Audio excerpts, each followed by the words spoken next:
নমস্কাৰ দৰ্শকসকল আপোনালোক সকলোকে অমূল্যবাণীলৈ স্বাগতম জনাইছো।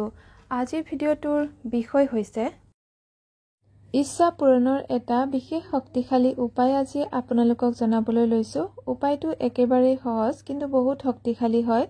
আপোনালোকেও যদি কিবা মনৰ ইচ্ছা আধৰুৱা হৈ আছে আপোনালোকৰ তেনেহলে এই উপায়টো কৰিব পাৰে। উপায়টো কৰিবৰ বাবে আপোনাক লাগিব এডাল বাঁহীডাল নতুন হ'ব লাগিব, বজাৰৰ পৰা কিনি আনিব।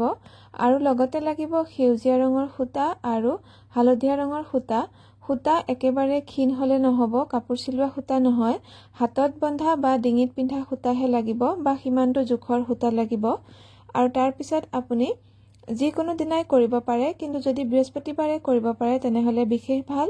বৃহস্পতিবাৰৰ দিনা গা ধুই পৰিষ্কাৰ কাপোৰ পিন্ধি এই যিডাল আপোনালোকে বাঁহী আনিছে সেই বাঁহীডালত এই সেউজীয়া ৰঙৰ আৰু হালধীয়া ৰঙৰ সূতা বান্ধি দিব।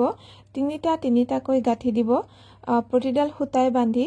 তাৰ পিছত এইডাল ভগৱান শ্ৰীকৃষ্ণৰ চৰণত আগবঢ়াই দিব আৰু আপুনি আপোনাৰ মনৰ ইচ্ছাটো প্ৰকাশ কৰি ল'ব।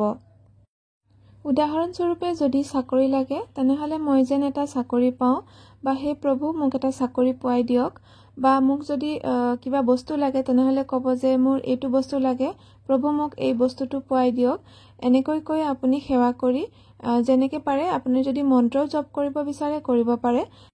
মন্ত্ৰ জপ কৰিলে 108 বাৰ বা 21 বাৰ এনেকে জপ কৰি দিব। এদিন কৰিলেই হ'ব উপায়টো, সদায় কৰিব নালাগে। আৰু তাৰ পিছত দেখিবলৈ পাব নিজেই আপোনাৰ মনৰ ইচ্ছাটো অতি সোনকালেই পূৰ্ণ হ'ব।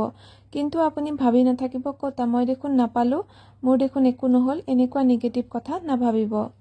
দৰ্শকসকল আজিৰ ভিডিঅ'ৰ ইমানতে সামৰণি মাৰিছো। ধন্যবাদ।